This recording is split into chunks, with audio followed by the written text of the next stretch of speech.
Y aquí estarían las regiones, ¿cierto? Las glándulas que más llaman la atención acá, ¿cuáles serían? En esta imagen. El hígado, ¿cierto? Y el vaso son los que llaman la atención en territorios opuestos, básicamente a la misma altura, pero derecha e izquierda. Y estas estructuras se caracterizan generalmente como son órganos blandos, el hígado, el vaso, el páncreas, ¿ya? Entonces, que tienen un armazón de fibras reticulares. Si uno quisiera teñir el esqueleto, el estroma de estas estructuras, ¿cierto? El estroma es la parte que da sustento al parénquima. Entonces tendríamos que utilizar técnicas argénticas. La única forma que uno al estudiar histológicamente esta glándula se note su estroma es con sales de plata, por ejemplo. De esa manera se van a distinguir las fibras de colágeno tipo 3, que son prioritarias, son fibras reticulares y producidas por células reticulares, que son muy semejantes a los fibroblastos, ¿verdad? ¿Ya? Bueno, aquí en esa imagen, obviamente, vamos a rescatar el hígado, que es grande, la glándula más voluminosa, un órgano fundamental para la biología del organismo. Sin hígado, ustedes saben que se le asignan entre 300 y 500 funciones a este órgano. Es imposible que una máquina reemplace, ¿no?, al hígado. ¿Ya? Bueno, vamos a ver entonces en primer término esta glándula que se ubica prácticamente detrás del estómago y algo bajo de él, que es el páncreas, y que es esta estructura que tiene como la forma de una lengua, ¿ya? Bueno, el páncreas embriológicamente deriva de dos yemas pancreáticas, ¿ya? Derecha e izquierda. Y la yema que va a la derecha, esa yema pancreática, gira justamente cuando también el duodeno adopta su posición definitiva, gira y se fusiona a la yema dorsal, ¿ya? Y de esa manera se genera esta glándula que tiene una función anficrina. ¿Se acuerdan lo que era ese concepto? Anficrino. ¿Sí? ¿Quién lo define? Una secreción endocrina y exocrina. Bueno, si uno evalúa el aporte que hace el páncreas, es en un 95% un aporte exocrino, porque obviamente la estructura que le conforma, que son los acinos pancreáticos, prácticamente representan la totalidad de esta glándula. Pero entre los acinos están distribuidos, esparcidos de manera irregular, azarosa, pequeños cúmulos celulares, ¿cierto?, que representan la región endocrina, un 5% apenas. Pero ese 5% es lo que va a permitir que el organismo funcione bien en cuanto a las hormonas que fabrican los islotes pancreáticos, ¿ya? Estos pequeños cúmulos, que incluso en microscopía óptica cuesta a veces visualizarlos porque se confunden, se mimetizan con los acinos, sería la región endocrina, ¿ya? Ahora, si vemos una vista general de este órgano, aquí entonces podríamos decir que está tabicado por septos, ¿cierto?, de tejido conectivo, y que van dividiendo, ¿cierto?, a esta glándula en pequeñas regiones llamadas lobulillos, ¿ya? Y por supuesto, ahí vemos los tabiques en todas direcciones. Esta parte, por ejemplo, es donde habría tejido conectivo, y va separando entonces a la glándula en tabique, en lóbulos, y los más pequeños lobulillos. Ahora, el tono así oscuro, más o menos morado, indica que son células basófilas, ¿ya? Y si observamos, hay como dos regiones que de pronto cambian de color. Esto que es más basófilo respecto a esta zona que es más acidófila. ¿Ya? Ahí. Estos son los islotes pancreáticos o de Langerhans. Y esto es la región acinar. Aquí se produce el jugo pancreático y aquí se producen las hormonas del páncreas. ¿Ya? Por lo tanto, tenemos dos regiones que visualmente se pueden diferenciar. Lo vamos a trabajar de esta manera porque después es lo que en el laboratorio vamos a tratar de identificar. ¿Ya? Ahora, ¿por qué son células que se tiñen basófilas? ¿Por qué? Secretan proteína. ¿Y qué quiere decir eso? ¿Qué nos quiere decir que secreten proteína? ¿Qué organelo estaría muy desarrollado al interior de estas células acinares? El retículo endoplámico rugoso. Y la característica del rugoso es que presenta ribosomas adheridos. Y los ribosomas están constituidos por gran cantidad de ARN ribosómico. Bueno, por el hecho de tener gran cantidad de ribosomas, cuya constitución básica es ARN ribosomal, entonces por eso que esa zona se ve basófila. Por eso que estas células se ven basófilas, por el gran desarrollo del retículo rugoso. ¿Ya? Entonces, no sé si han notado de pronto, pero lo que yo he pretendido enseñarles es que cuando uno ve una foto, claro, ve una foto, pero cuando ve colores, ve formas, hay que como dar un paso más allá, si no la histología se torna como muy aburrida, monótona, ¿no? Pero entonces uno puede ir hilando, puede ir haciendo conexiones con la fisiología, con la biología celular, con la bioquímica, y va logrando entonces entender, por eso entonces esto no es nada azaroso, ¿ya? Bueno, ¿se recuerdan ustedes, por ejemplo, del epitelio que tiene la vejiga? ¿Cómo lo clasificarían? Se le llama también urotelio, epitelio de transición, epitelio polimorfo, como sinónimo. ¿Pero cómo lo clasifican?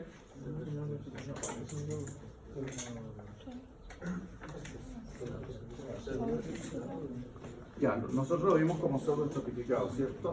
Pero si ustedes revisan el Ross, el Gardner, dice estratificado.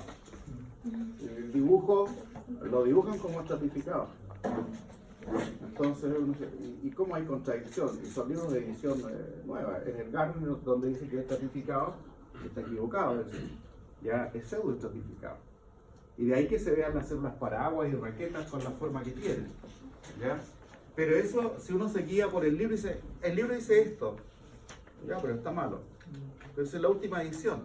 Pero está malo, está equivocado. ¿Ya? Entonces hay que poner atención porque hay cosas que se van repitiendo y están alteradas finalmente. ¿Ya? Bueno, ¿queda claro lo que podrían ustedes distinguir en el páncreas? Células acinares, porque estos son acinos. ¿Y qué diferencia a un acino de un alveolo? Estoy hablando, claro o no. Es el lumen, ¿verdad?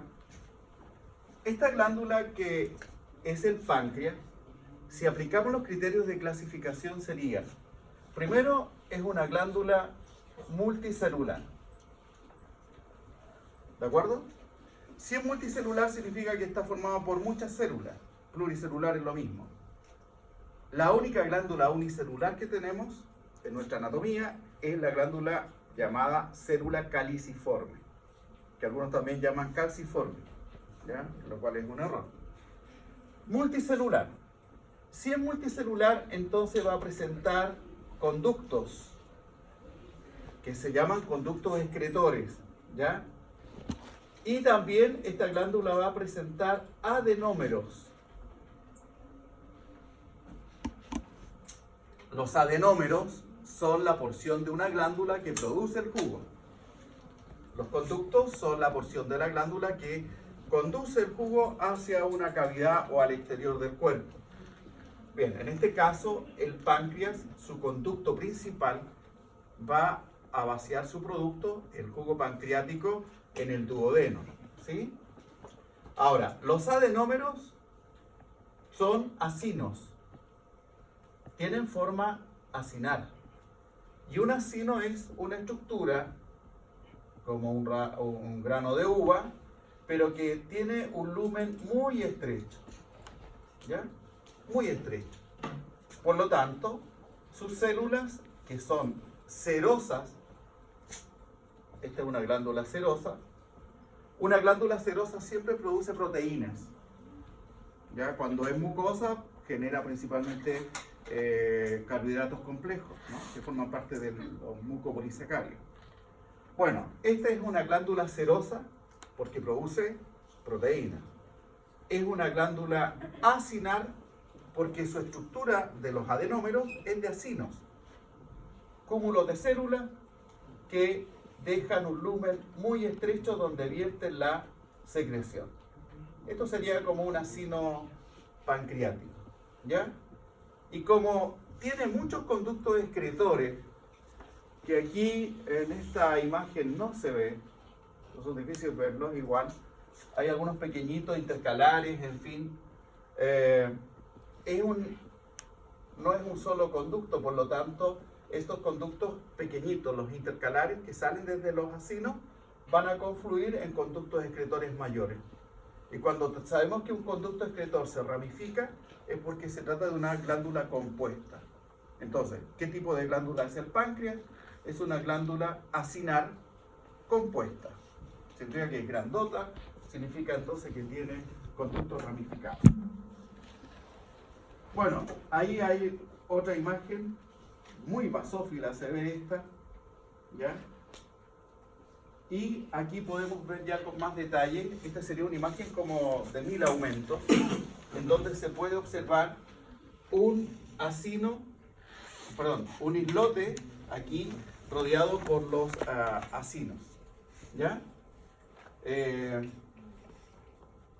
Siempre se van a ver así como algunos pequeños lúmenes, en fin, ¿ya? Pero esta sería una célula pancreática basófila, ¿cierto?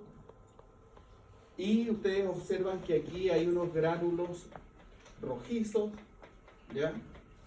Y hay una porción basal más basófila donde está el núcleo, ¿ya?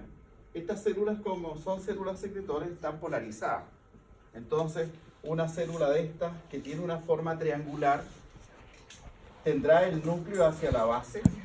Y si la base aquí se ve más oscura, es porque aquí estarían entonces los ribosomas y aquí estaría, ¿cierto?, el retículo endoplásmico rugoso.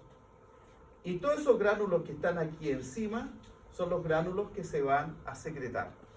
Estos gránulos tienen proteínas, enzimas, pero en general a estos gránulos se les llama gránulos decimógenos, ¿ya? Los gránulos decimógenos se acumulan en la región apical de estas células y están prontos a ser liberados. ¿Cómo se van a liberar? Bueno, de forma merocrina. Significa que mediante el uso de la exocitosis, ¿cierto?, estos gránulos se van a fusionar, las vacuolas que contienen estos gránulos se van a fusionar con la membrana plasmática y van a liberar de manera sin dañar la parte superior de la célula, van a liberar su contenido. Estos gránulos decimógenos pueden contener ¿qué enzimas?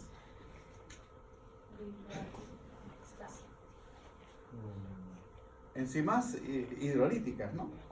Porque todas son digestivas. Pero, por ejemplo, va a tener la lipasa pancreática, va a estar la amilasa pancreática. ¿Cuál más? Hay fosfatasa, ¿ya?, proteasa, es decir, enzimas para degradar cada tipo de sustrato, que en el fondo representan nutrientes que uno consume.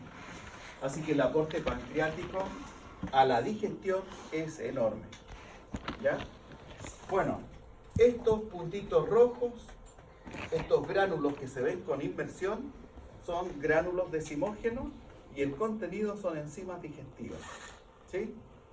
Ahora, el jugo pancreático que se libera acá, 1,5 litros cada día aproximadamente, es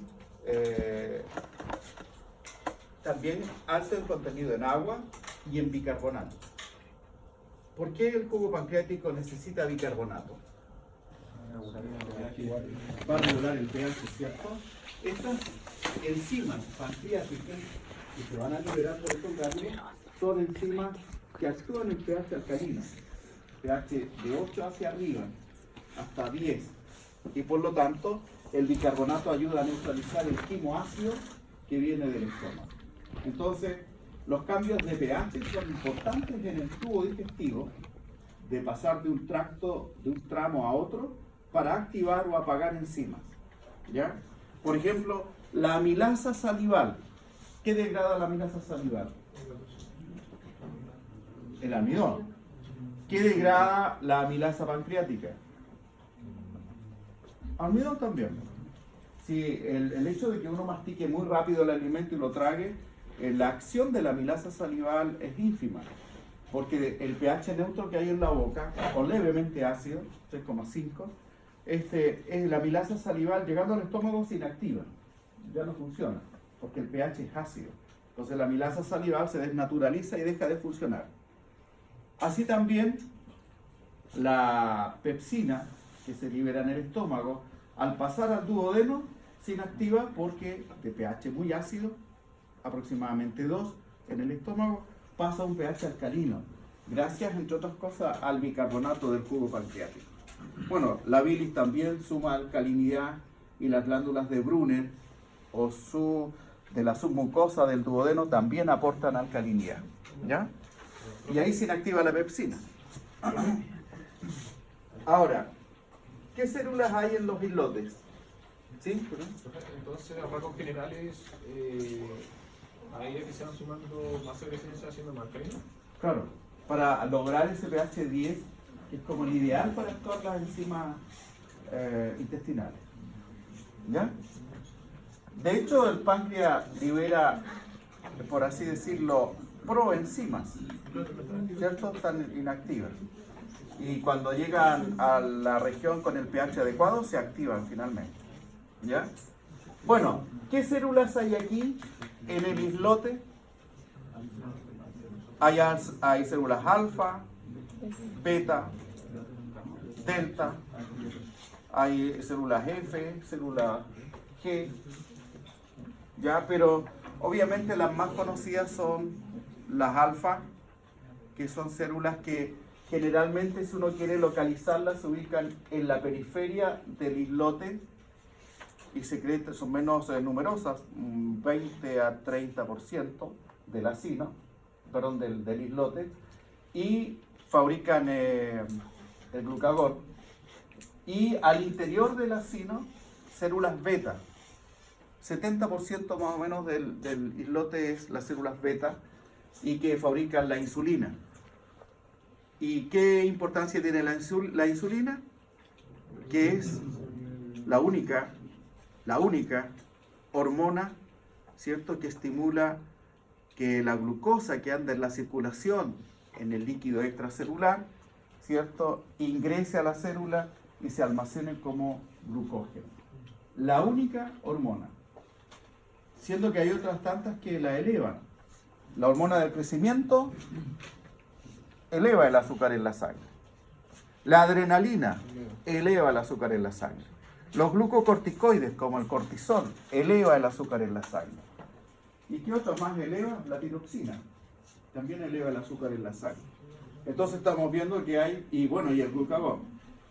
Hay 4 o 5 hormonas que son hiperglicemiantes y solamente la única hipoglicemiante es la insulina.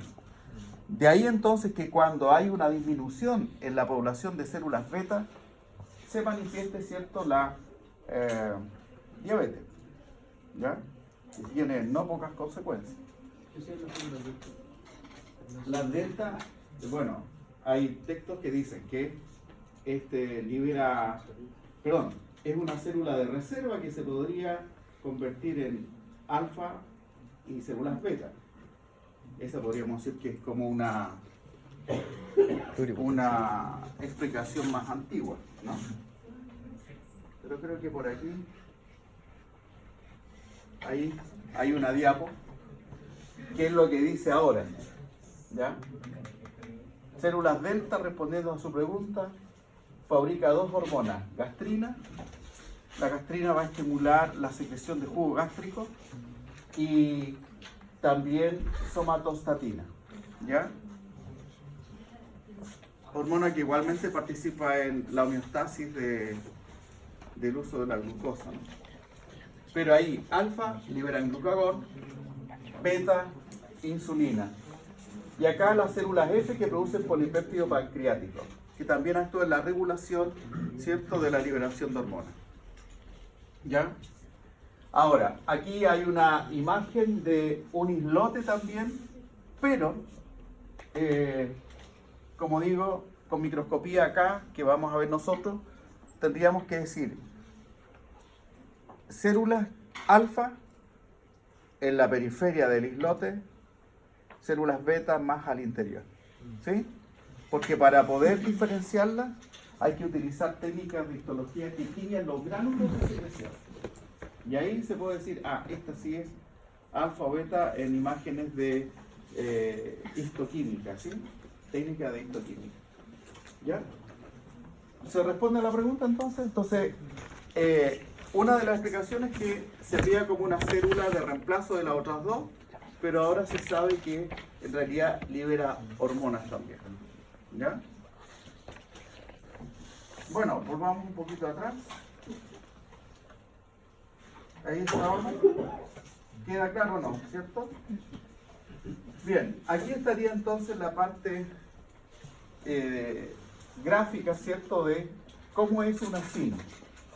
Ahí estarían las células serosas, los gránulos de secreción, los conductos, ¿cierto?, que van a acarrear este jugo pancreático hacia conductos mayores. ¿Qué célula se reconoce al interior del acino, en el lumen? Y eso podría explicar por qué el lumen es tan estrecho. Es que hay unas células que ayudan también a la regulación de la secreción, que son las células centroacinares. Son células un poco pálidas, que se distinguen en la microscopía óptica porque tienen núcleos aplastados y que están justamente delimitando el interior del acino. ¿Ya?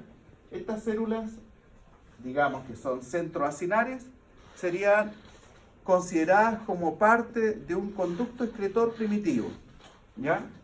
Pero con actividad también regulatoria de la secreción. Y luego ya los conductos que sí son conductos, son muy pequeñitos, cuesta divisarlos, son los conductos intercalares, ¿ya?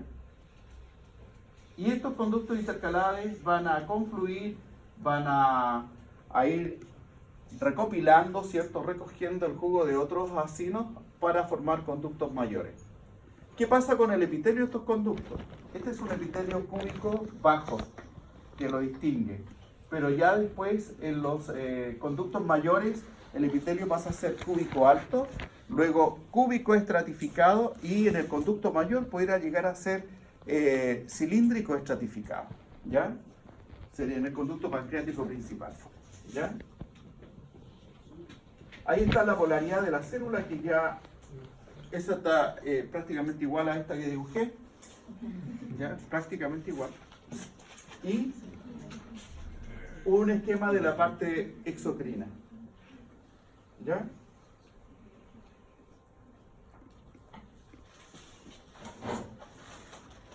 Esta imagen se puede ver acá en la microscopía, la podrían ustedes imitar. Ahora, fíjense ahí, hay un vaso sanguíneo, núcleo de las células endoteliales, ¿cierto? Y este sería entonces un vaso sanguíneo porque es una glándula muy, muy irrigada, ¿ya? Especialmente irrigada hacia la región de los islotes, ¿ya? Aquí hay conductos excretores, están marcados, y su epitelio va engrosando de cúbico bajo a cúbico alto a cúbico estratificado, ¿ya? Aquí hay un conducto pancreático más grande Y se nota porque hay tejido conectivo denso alrededor, ¿cierto? Mucho colágeno. Y el epitelio ya, ¿cómo se podría clasificar?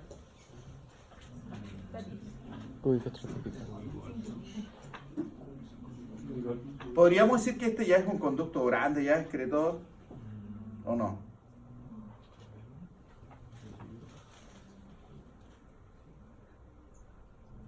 Porque estas imágenes no hay que aprendérselas de memoria, pues hay que analizarlas. Ya, ¿quién podría decir si es un conducto excretor mayor o es un conducto excretor nomás de esos que van incipientes aún? ¿Sería intercalar? No, ¿por qué no? Fíjense bien el epitelio. Voy a remarcar un par de células aquí y el núcleo. ¿Cómo podrían clasificar estas células que estoy remarcando? Tienen más bien forma cilíndrica, ¿cierto? Entonces, es un conducto excretor que viene después del intercalado o intercalar y por lo tanto no es un conducto mayor, aunque parece que por el tejido conectivo que le rodea pudiera ser grande, ¿no? Pero los conductos excretores generalmente recorren los tabiques conectivos. Entonces, ese tejido conectivo también pertenece a parte de los tabiques que subdividen a esta glándula. Bueno,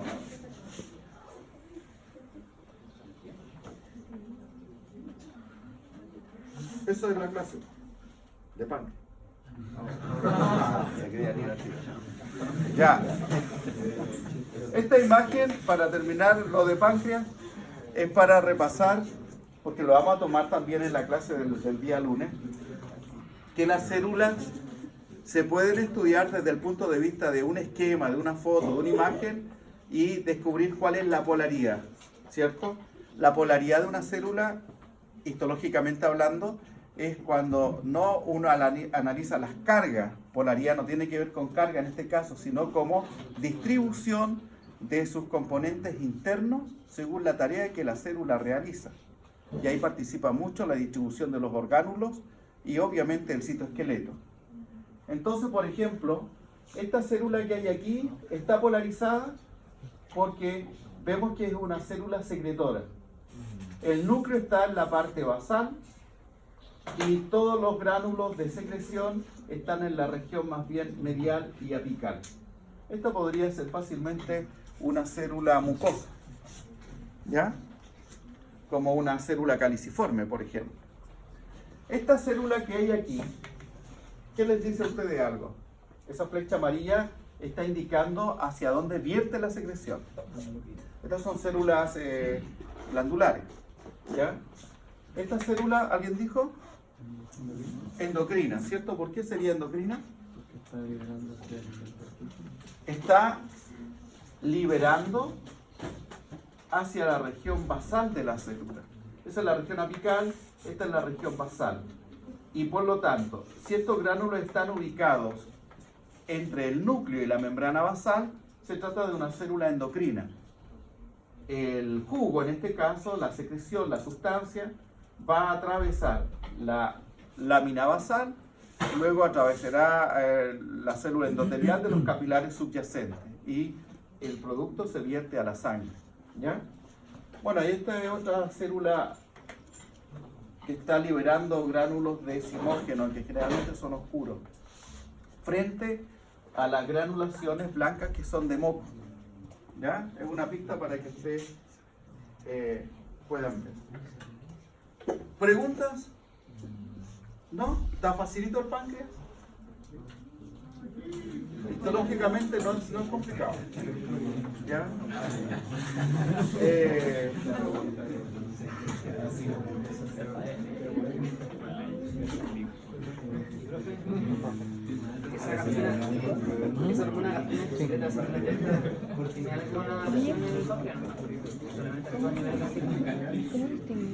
¿Cómo dice la gastrina?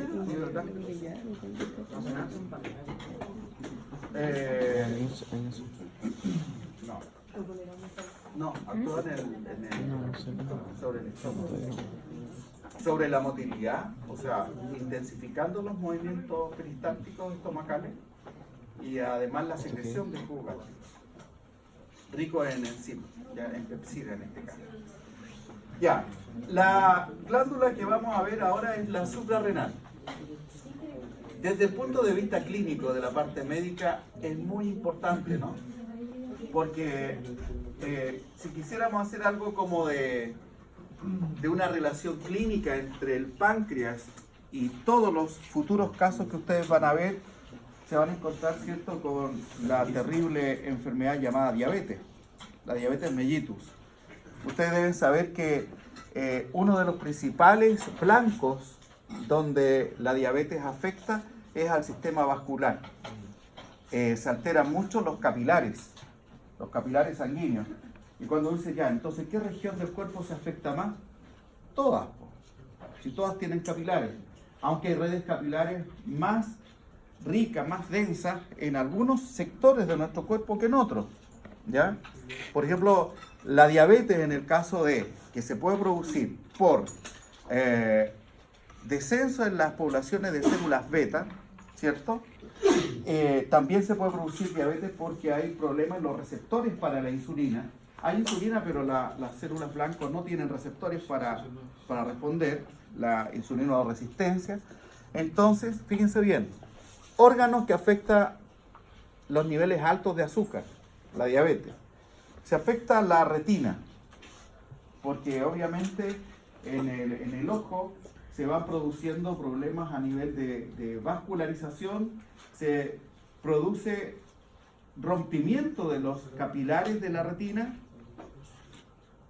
y por lo tanto se producen microcoágulos, y luego donde ese vaso sanguíneo se rompió, se producen otros vasos sanguíneos que van creciendo nuevos, pero que tienen paredes tan delgadas que se vuelven a romper. Y se rompen y otra vez otros más emergen y otra vez hay rompimiento. O sea, es un círculo que lleva a que finalmente el ojo ya se hace incapaz de ver, o sea, genera ceguera por diabetes, ¿ya? También hay problemas de hipertensión. Los vasos sanguíneos, las arterias preferentemente engrosan su pared y eso genera una alza de presión. Y el alza de presión va a llevar a glaucoma. Entonces, el ojo se ve afectado por la retinopatía diabética y por el glaucoma. El glaucoma es que aumenta la presión intraocular y esa presión hace efecto sobre las células de la retina, las comprime, tanto que las aniquila. Y también genera, obviamente, ceguera, ¿ya? Así que el ojo es muy afectado. El otro órgano muy afectado por la diabetes es el riñón. Los pacientes diabéticos terminan en diálisis, ¿ya? Porque se afecta la barrera de filtración, ¿ya? Por lo tanto, se generan problemas en la generación de la orina y por lo tanto insuficiencia renal, ¿ya? ¿Qué otros problemas hay que sepan ustedes? La coagulación. No tanto la coagulación. Irrigación periférica. La irrigación periférica, ¿cierto? Entonces es posible que aparezcan problemas vasculares, ¿cierto? De drenaje venoso, y eso lleva a gangrena, que es un problema de los diabéticos porque ahí hay que amputar, ¿cierto? Generalmente la zona de los pies, porque por gravedad la sangre le cuesta más retornar, contrarrestando la gravedad. Y por lo tanto problemas a los pies, a las piernas, en fin, son muy comunes. ¿Qué otro problema puede haber?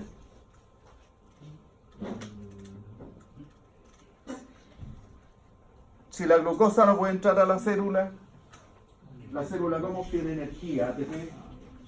Empieza entonces a respirar más ácido graso.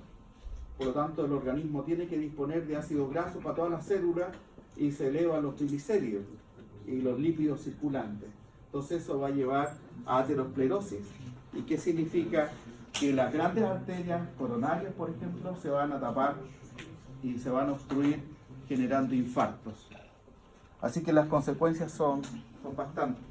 Y eso porque falla un grupito de células, ¿cierto? Y uno es insignificante, pero son importantes dentro del metabolismo y la homeostasis del azúcar. Bueno, esta glándula que vamos a ver también es importantísima. Es la glándula suprarrenal, que al observarla al microscopio hay que tener mucha imaginación, ¿ya? Porque sus células están todas muy apretadas y cuesta distinguir cuando estamos analizando una zona de otra zona, ¿ya? Algunos autores ya dicen en realidad no hay que subdividir la corteza suprarrenal porque en realidad se superpone una zona con otra, así que es mejor tratarla como una unidad, ¿sí? Pero para entenderla desde el punto de vista histológico es mejor diferenciarla. Primero que todo, las glándulas suprarrenales son glándulas endocrinas, ¿ya? Ya no es anficrina como el páncreas. El páncreas es anficrino, pero esta es solamente endocrina. ¿Y qué característica tiene esta glándula? Bueno, que son glándulas pares, ¿no? Y si por ejemplo tenemos aquí el riñón derecho, ambas glándulas no se podrían considerar como especulares, es decir, como iguales una de otra. La glándula suprarrenal derecha se ubica en el polo superior del riñón y tiene forma de una pirámide. Más la glándula suprarrenal izquierda tiene más bien una forma de semiluna y se ubica más o menos de esa manera, considerando de la parte del ilio del riñón hacia arriba cubriendo el polo, ¿sí? Por lo tanto, una forma de semiluna y esta una forma de pirámide. Ahora, ¿qué origen tienen estas glándulas? Embriológicamente es un origen ¿de dónde deriva el páncreas? Dos yemas, dije, ¿cierto? Pero el origen es endodérmico, ¿sí? Del endodermo, del epitelio, del intestino anterior. Ahora, fíjense bien en esto. Aquí tenemos una glándula que la podríamos subdividir en dos componentes. Esta glándula presenta por fuera una corteza, ¿ya? Corteza suprarrenal y su origen es mesodérmico, pero tiene al interior una región que se llama médula suprarrenal, pero el origen de esta es ectodérmico. Así que la glándula suprarrenal se considera una glándula mixta desde el punto de vista embriológico. Ahora, ¿qué células forman la médula? Son células que derivan de células de la cresta neural. O sea, las células que migran desde la cresta neural, cuando se forma el tubo, ¿cierto?, van a generar esta médula. De hecho, la médula se considera como un ganglio simpático que quedó atrapado por la corteza y aislado de los otros ganglios simpáticos. O sea, no conformando una red. Sin embargo, la médula sí tiene conexiones con el simpático. Hay fibras, ¿cierto?, de neuronas presinápticas, preganglionares, que hacen sinapsis con la médula suprarrenal. Que sería la médula suprarrenal considerada como una neurona postganglional, pero sin dendritas ni axones, ¿ya? Así que la médula es un ganglio simpático postganglionar, pero sin dendritas y sin axones, ¿ya? Voy a...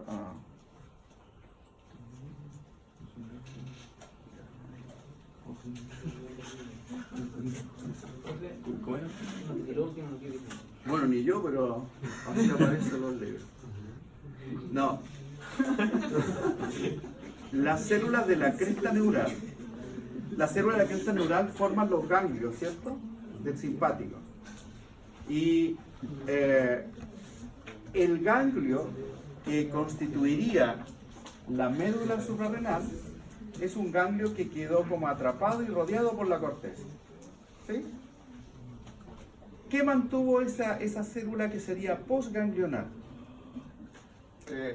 El sistema autónomo, ¿cierto?, tiene una neurona preganglionar y aquí estaría la neurona postganglionar, ¿sí?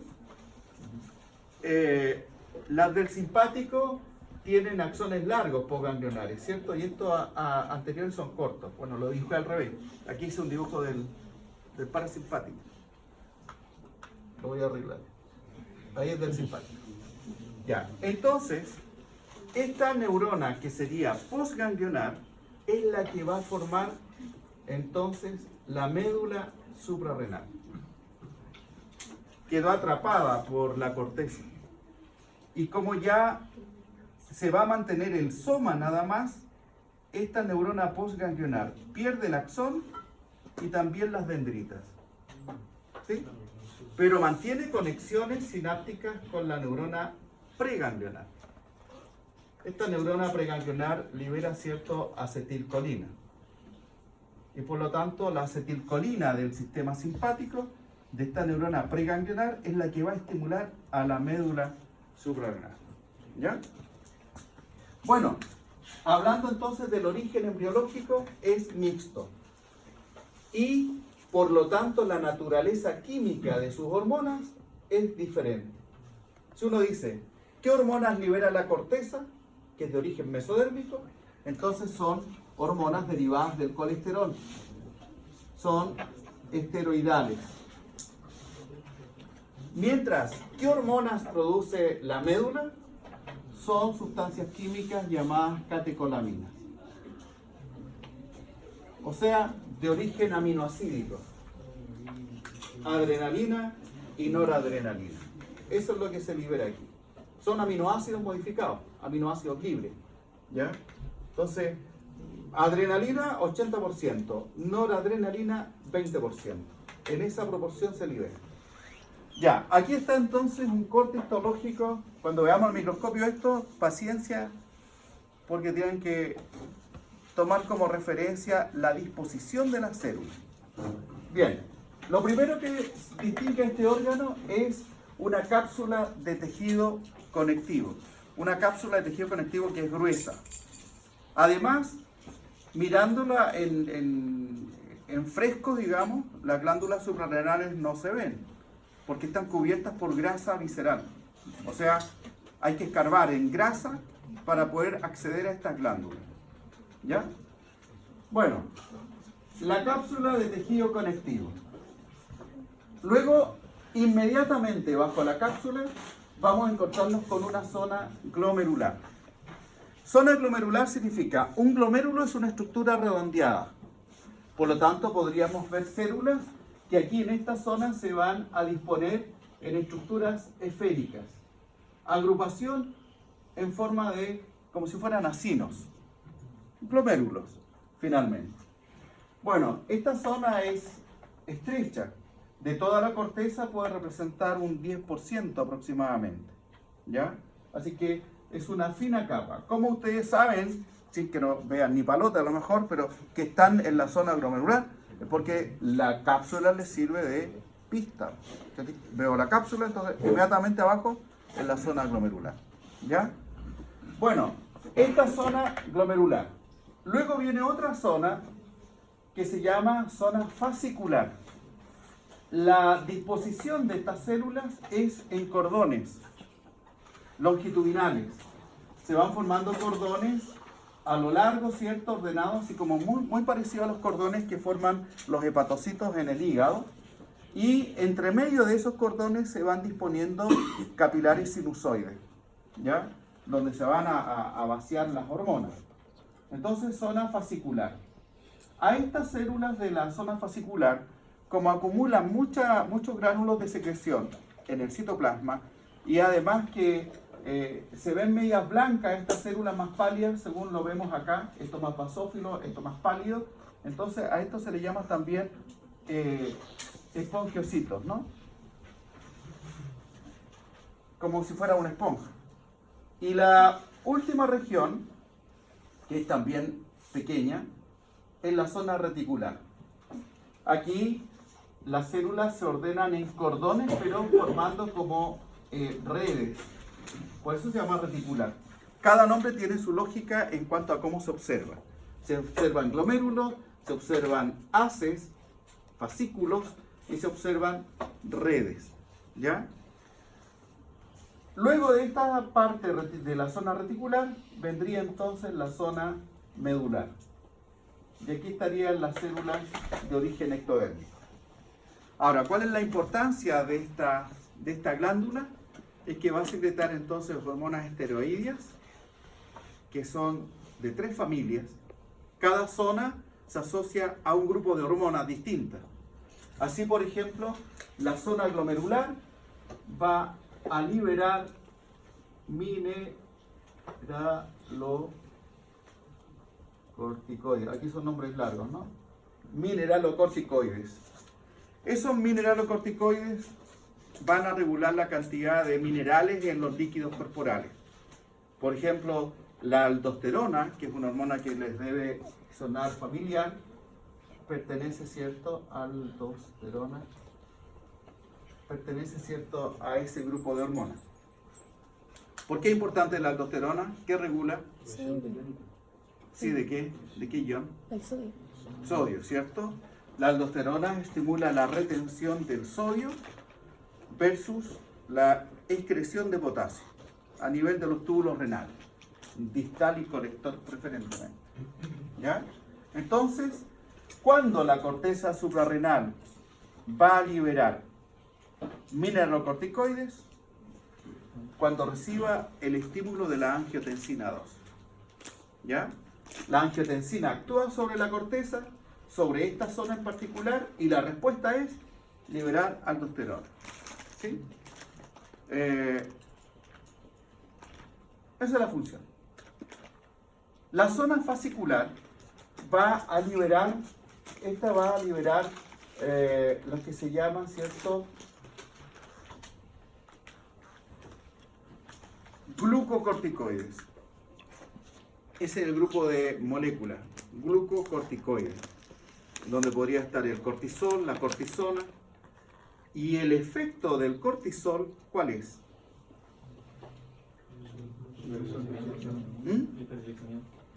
Efecto hiperglicemiante, ¿sí? Pero ¿a partir de qué?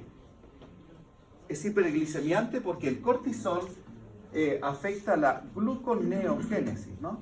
Es decir, el cortisol, a partir de moléculas que no son carbohidratos, estimula la producción de carbohidratos. Es decir, el cortisol puede estimular que aminoácidos se conviertan en glucosa, así más o menos hablado, ¿no? Y que lípidos se conviertan en glucosa. Entonces, esa es la gluconeogénesis. Obviamente, si el cortisol actúa, va a hacer bajar los niveles de tejido adiposo, porque la grasa disminuye convirtiéndose en azúcar. Pero lamentablemente también puede afectar a los músculos, haciendo que las proteínas del músculo se conviertan en azúcar. Bueno, ambos episodios ocurren cuando hay inanición, cuando hay ayuno. ¿Sí? Bueno, fama del cortisol, que también provoca, ¿cierto?, una supresión del sistema inmune. Sí, se utiliza en medicina como antiinflamatorio, porque disminuye la respuesta inmunológica inflamatoria, por lo tanto, se le da a un paciente, pero con el cuidado de que no sea por periodo prolongado, sino genera efectos adversos, ¿ya? Pero el cortisol, para que ustedes sepan, es lo que genera hoy día el estrés. Es la hormona del estrés. Y hay dos tipos de estrés. El estrés que es beneficioso, el estrés que ustedes tienen ante una gincana. Ese estrés es buen estrés, es sano, porque, fíjense bien, ese estrés ayuda a la persona a superar un problema y lo pone en alerta, ¿sí? Claro que a veces ese estrés, que se llamaría eustrés, porque es un estrés de verdad, bueno, positivo, ese estrés hace que de pronto, pero no bajo el cortisol, ¿no? El estrés hace que uno o enfrente el peligro, o huya del peligro, o se paralice. ¿Ya? Esas son hormonas de la médula que generan eso. Pero este cortisol es de largo aliento. Cuando alguien está viviendo una situación de estrés, y yo conozco médicos jóvenes que ya tienen que empezar a tomar pastillas para mantenerse despiertos. Bueno, no quiero decir que drogas, ¿no? Pero pueden consumir droga para poder rendir turnos que son muy estresantes, ¿ya? Van a estar a un nivel de mucho estrés y que no es de un día, sino que es como un estilo de vida. Espero que sea un rato nomás, no siempre, ¿ya? Pero el cortisol es lo que va a generar todos los efectos negativos del estrés, del distrés, que ya es negativo cuando se prolonga por muchos meses o por años, porque ahí va a traer todas las consecuencias de hasta diabetes, resistencia a la insulina y también problemas de memoria, de depresión, de psicosis, o sea, a todo nivel. ¿Profe? ¿Ya? ¿Sí? ¿No se puede generar tolerancia al estrés? No. No, a este estrés no. No. Solamente lo que te va haciendo que tú venzas los obstáculos es empoderarte de que eres capaz de hacerlo.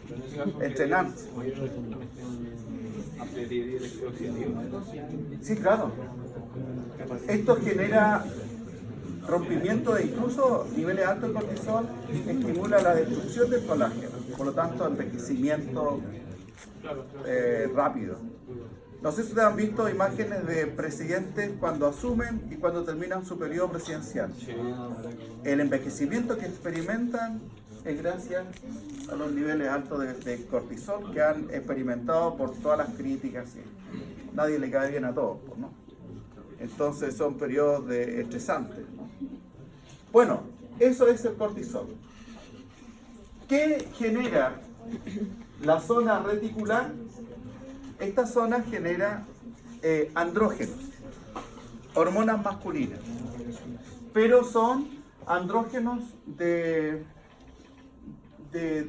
efecto no tan fuerte, no tan masculinizante, ¿ya? De hidroepiandrosterona, por ejemplo, ¿ya? Esa hormona puede generar ciertos rasgos masculinizantes. Si una mujer tiene andrógenos en su cuerpo, son los generados en la zona reticular. Pero esos andrógenos no de efecto tanto así como la testosterona, ¿no? ¿Ya? Ahora, ¿qué efecto produciría en una mujer? ¿Qué es el efecto normal que genera las hormonas masculinizantes de esta región? Es el crecimiento del vello púbico y axilar. Hasta ahí llegaría como el efecto. Pero ¿qué pasa si una mujer tiene aquí algún proceso tumoral que hace que se incremente la producción de hormonas masculinas? Entonces ahí ya se empezaría a ver más vello corporal, la fabricación de un sebo más espeso, habría acné pronunciado, por ejemplo, ¿ya? Y habría también mayor deseo sexual, porque los andrógenos son los que estimulan el deseo sexual. Ya, ahí estaría entonces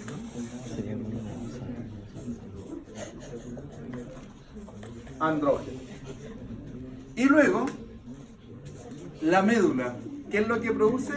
Entonces, catecolamina en respuesta al estímulo del sistema nervioso autónomo simpático. Ahora, ¿quién estimula la producción de estos dos? ¿Qué hormona? La ACTH, ¿cierto? Producida por la adenohipófisis, por las células basófilas de la adenohipófisis, ¿ya? Entonces, la hormona adrenocorticotropina es la que estimula la producción y liberación de cortisol y de andrógeno, ¿ya? ¿Y qué liberan estas de abajo?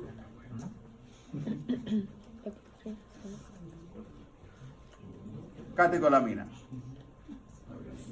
¿Ya? Adrenalina. La adrenalina y la noradrenalina. Preguntas sobre esta glándula. Profe, ¿decir epinefrina es lo mismo que adrenalina o son cosas distintas? Es lo mismo, son la misma sustancia, pero cuando uno le llama epinefrina es porque su origen es en las glándulas suprarrenales.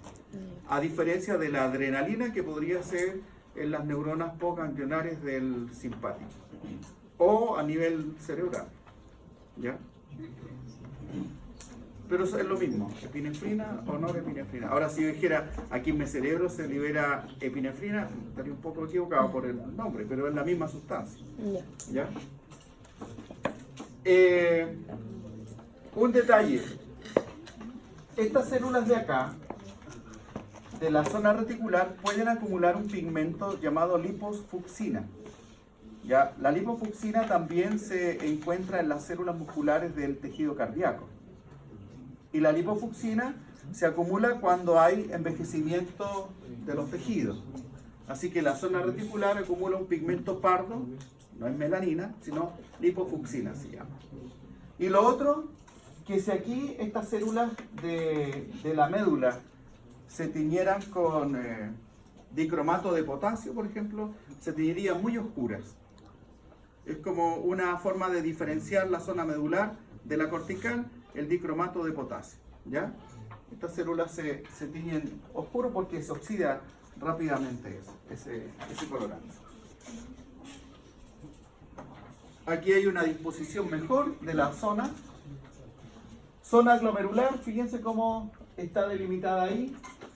Zona redondeada, aquí hay otra más. ¿Ya? Esos serían los glomérulos.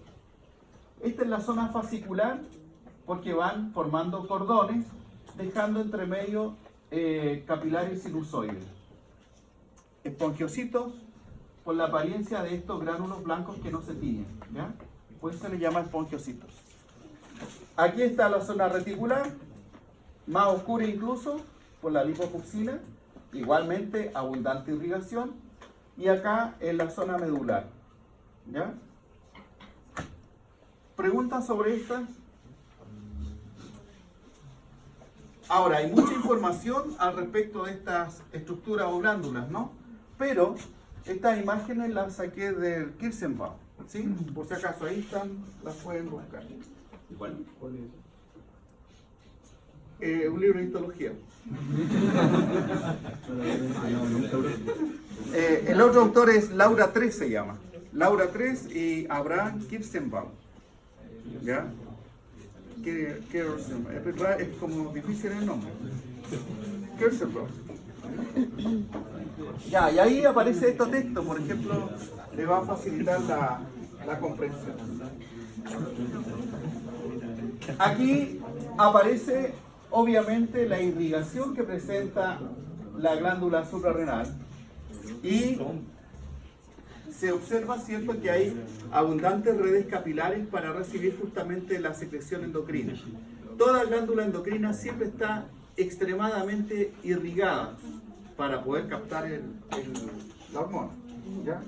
Ahí no amerita mucha explicación porque va a estar el texto escrito. Se lo voy a dejar acá. Pasamos al vaso. Yo creo que vamos a llegar al vaso, ¿no? El hígado lo dejamos para el lunes, ¿sí? Ya, voy a explicar este órgano también que es importante. Desde el punto de vista de la medicina lo estoy enfocando, ¿ya? Es importante relacionar la histología con la histología fisiológica, ¿cierto? Y obviamente con lo clínico. Ahora, el vaso tiene muchos componentes importantes en la defensa inmunitaria. Es un órgano que ustedes cuando escuchan, no sé, pues de repente que hay caídas, hay golpes, hay accidentes traumáticos, a muchos pacientes se les produce derrame, ¿cierto?, del vaso, se rompe, es un órgano frágil.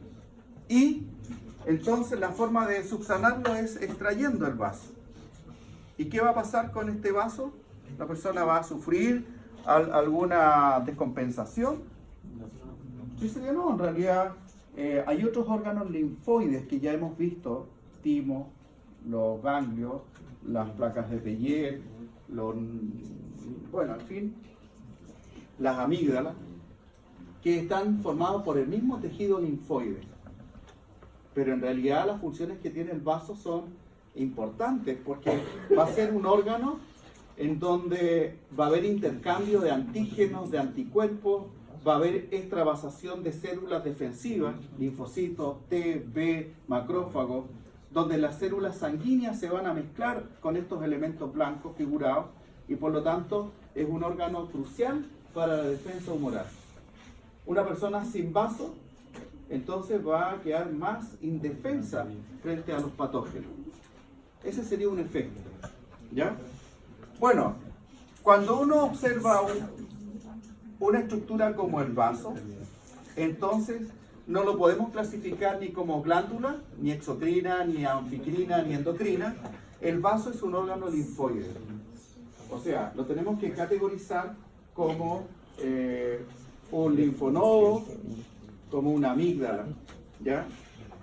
Y cuando uno observa el vaso, entonces se observa un órgano compacto, ¿ya? No tiene lumen. Y como no tiene lumen, histológicamente se analiza desde afuera hacia adentro, ¿sí? Si tuviera lumen, histológicamente se analiza desde el lumen hacia afuera. Es una característica interesante para describir un órgano. Bueno, a diferencia de la cápsula de la glándula suprarrenal, que es gruesa y todo, la cápsula del vaso, que es tejido conectivo elástico, que tiene también, es delgada, ¿sí? Por eso que es un órgano que se puede romper con facilidad frente a un traumatismo. Entonces, esa cápsula también tiene células musculares lisas. Entonces hace que sea una cápsula especial. Hace que sea una cápsula que se pudiera contraer. Pues, si tiene un componente muscular es porque algo se contrae.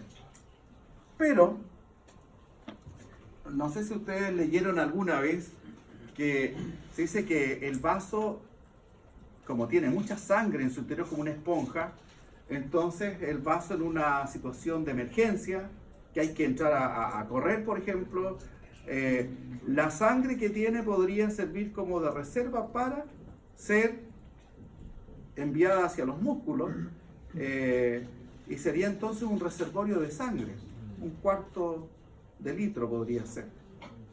Bueno, hay otros libros que hoy día lo desmienten, que esa función en el humano no estaría, al menos. ¿Ya?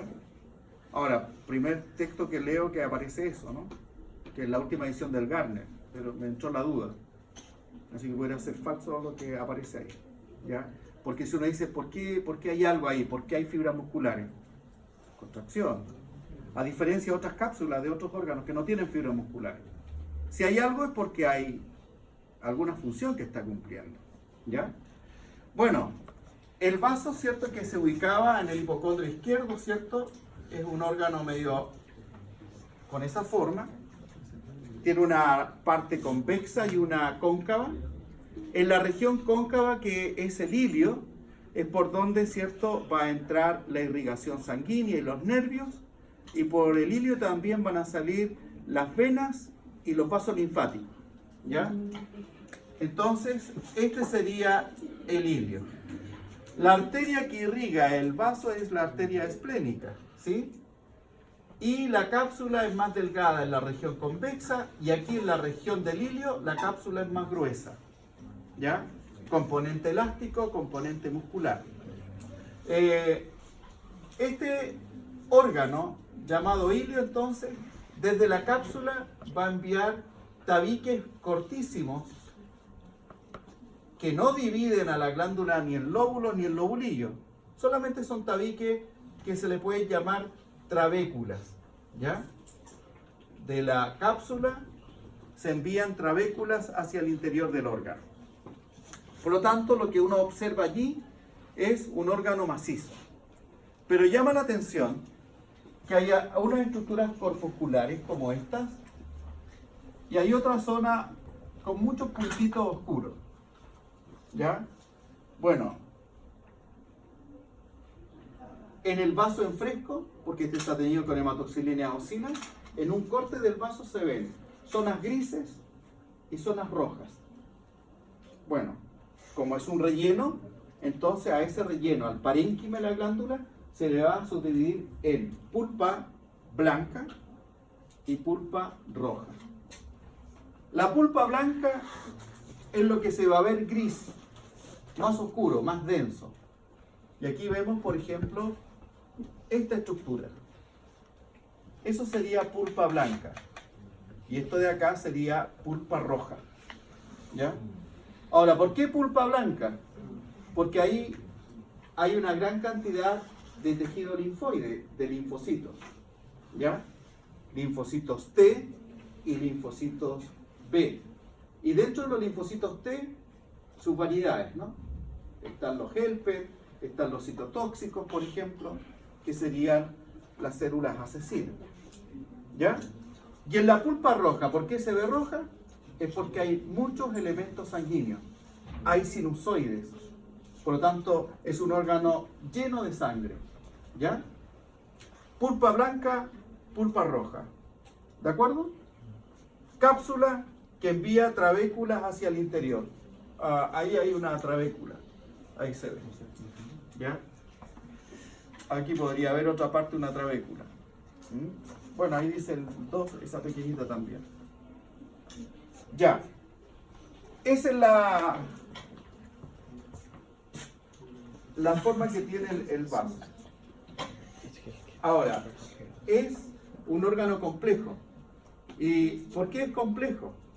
Porque la organización de sus componentes lo hace complejo. Primero, ¿por qué es complejo inmunitariamente? Porque hay un grupo de células inmunitarias como células dendríticas. ¿Saben ustedes lo que hacen las células dendríticas? ¿Conocen alguna? ¿Han visto en el laboratorio alguna? Las de Langerhans, de la piel, ¿cierto? La de la epidermis. Esas son células dendríticas. Una célula dendrítica es la que tiene muchas prolongaciones. Ahora uno dice, ¿para qué prolongaciones? Es para tener contacto con posibles antígenos. Y las células dendríticas son presentadoras de antígenos. ¿Sí? Entonces, mientras más prolongaciones tienen, mayor probabilidad para capturar antígenos y presentárselos, ¿cierto?, a los linfocitos T, por ejemplo. Bueno, aquí vamos a encontrar lo siguiente. Fíjense muy bien. Si yo les muestro esa imagen histológica, no se va a entender mucho, ¿no? Pulpa blanca, pulpa roja sería. Y hasta ahí puedo llegar. Pero, si esto lo desglosamos en un esquema, entonces vamos a decir que la arteria esplénica, cuando ingresa por la región del ilio, se va a ramificar por el interior de la cápsula y las trabéculas. Y ahí se va a ramificar. La irrigación entonces hacia el vaso va a ser por la trabécula. Y se van a formar entonces arterias trabeculares. Esta sería una arteria trabecular, derivada de la arteria esplénica. Bueno, la arteria trabecular que ingresa al vaso, cuando abandona la trabécula, que es de tejido conectivo, ya sabemos, elástico, reticular, entonces cuando la arteria trabecular abandona la trabécula y entra entonces en el parénquima de la glándula, entonces inmediatamente se va a rodear de una vaina de linfocitos. ¿Ya? Esa vaina de linfocitos es exclusivamente linfocitos T.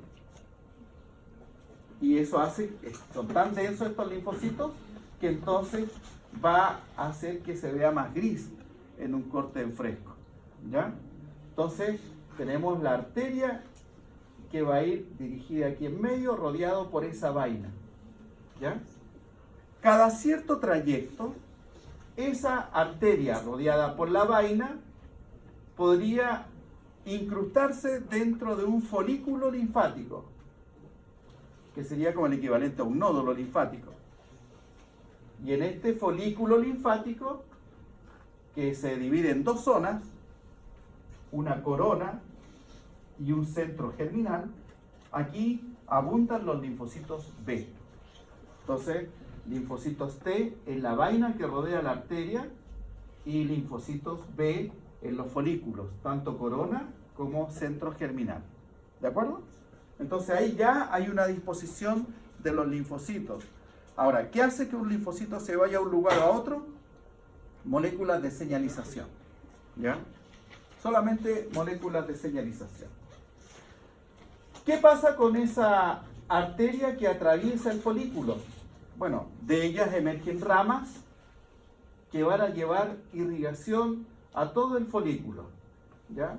Aquí no están totalmente dibujadas, pero tienen esta disposición radial. Por lo tanto, a estas arterias se les llama arterias radiales. Y a esta otra arteria que va rodeada por esa vaina se le llama arteria central o arteriola, porque puede llegar a tener 0,2 milímetros de diámetro. ¿Ya? Arteriola central. Y los demás, arteriolas radiales. ¿Ya? Estas llevan sangre, nutrición al resto del folículo. Una vez que esta arteriola central abandona el folículo y abandona la pulpa blanca, porque esta es la pulpa blanca, la vaina y los folículos, entonces esa arteriola pasa a llamarse arteriola peniciliada. ¿Ya? Así que esta sería una arteriola peniciliada. Ahí dice el nombre, pero desde aquí el nombre. ¿Ya?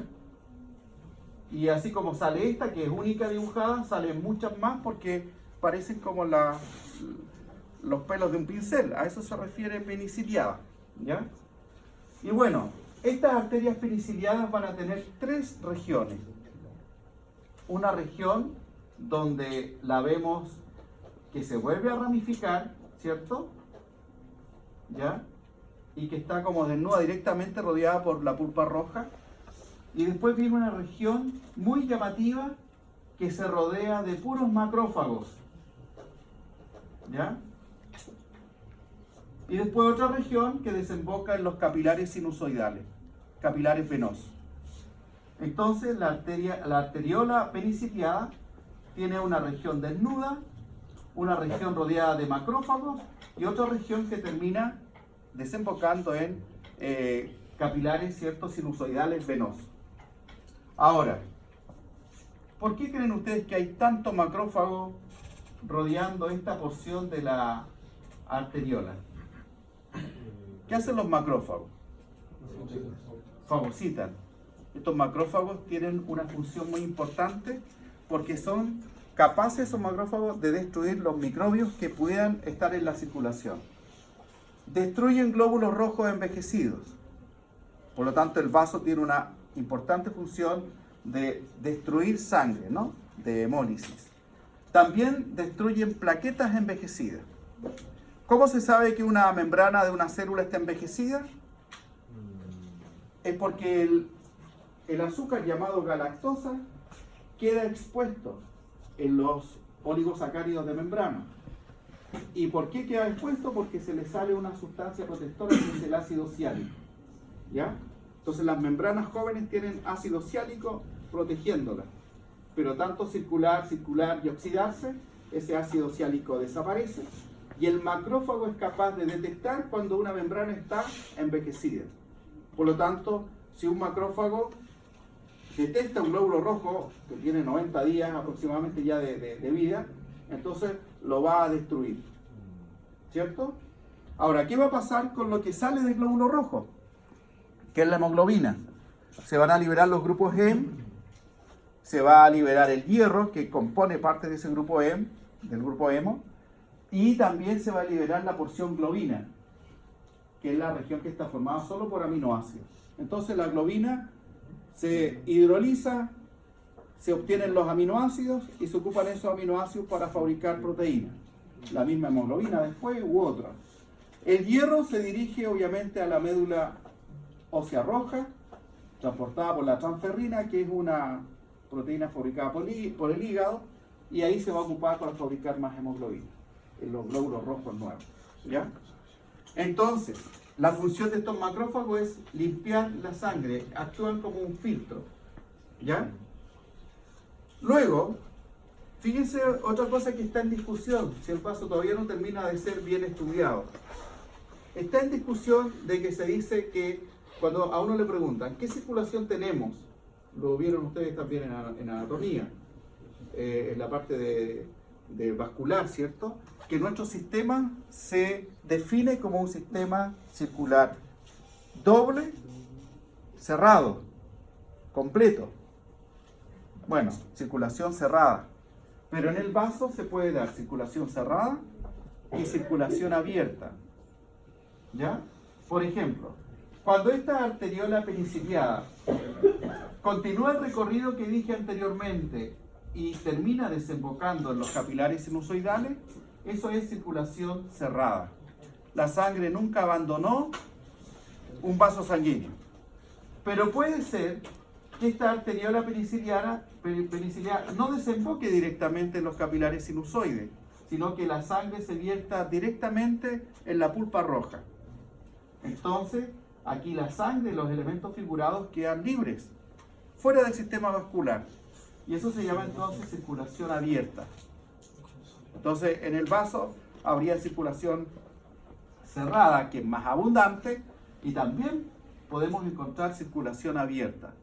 ¿Y qué va a pasar con esta glóbulos rojos, elementos figurados que salen en esta parte?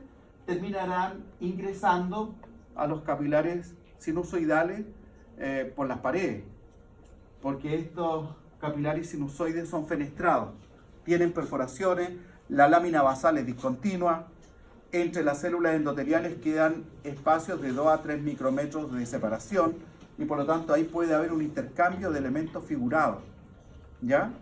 Especialmente aquí habría un ingreso. Cuando se necesitan glóbulos blancos, linfocitos B y linfocitos T, los glóbulos blancos pueden ir al vaso e incorporarse, ¿cierto?, a la sangre, tomar como locomoción para dirigirse a otra parte del cuerpo. Y ahí se reclutan, ¿ya? Bueno, ¿qué va a pasar después de estos capilares sinusoidales venosos? Por supuesto, desembocan en vena y el recorrido se hace inverso para abandonar el vaso por la vena esplénica, ¿ya? ¿Qué funciones tendría entonces el vaso? Funciones defensivas, especialmente. ¿Qué células defensivas podemos encontrar? Les pregunté antes, en la vaina se encuentran linfocitos T abundantemente.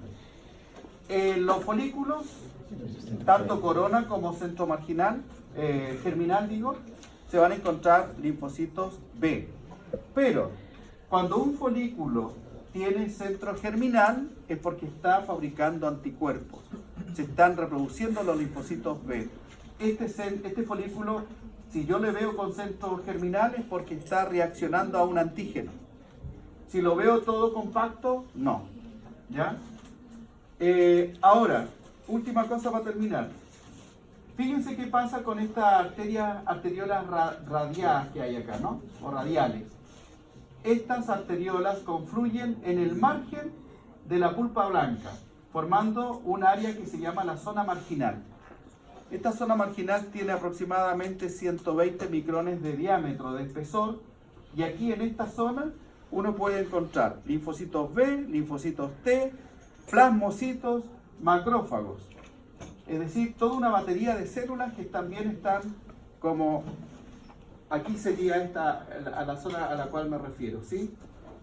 Entonces, sería una zona de alta comunicación inmunológica, de ponerse de acuerdo de las células defensivas. ¿Fome el vaso? ¿O fome yo que lo estoy probando? Ya no respondo. Me quedaré con la duda. Ya, ahí estamos.